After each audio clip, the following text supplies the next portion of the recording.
नैहर में रहनी ना कैनी ना प्यार हो, कैनी ना प्यार, अरे कैनी ना प्यार हो।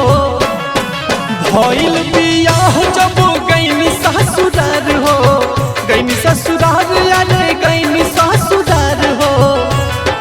लागल बड़ी मीठ जब चिखवले सवाद, बेटर गुड फीलिंग होता होता, बेटर गुड फीलिंग होता। बियाह के बाद बेटर गुड फीलिंग होता।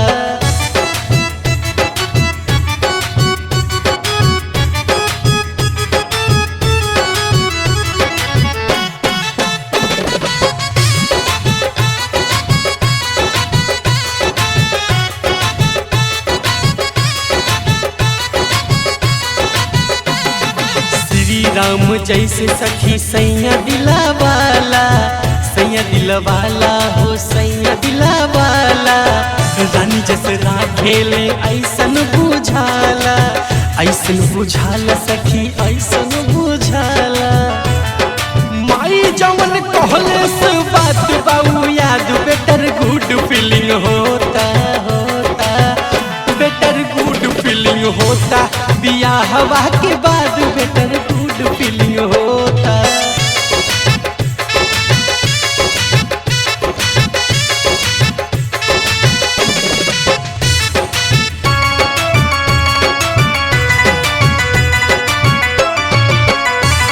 बखान सखी पियावा के करी, पियावा के करी सखी पियावा के करी।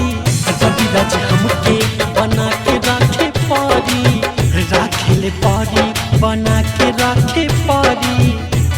हितेश जैसे कभू ना करे विवाद, बेटर गुड फीलिंग होता होता, बेटर गुड फीलिंग होता। बियाह के बाद बेटर गुड फीलिंग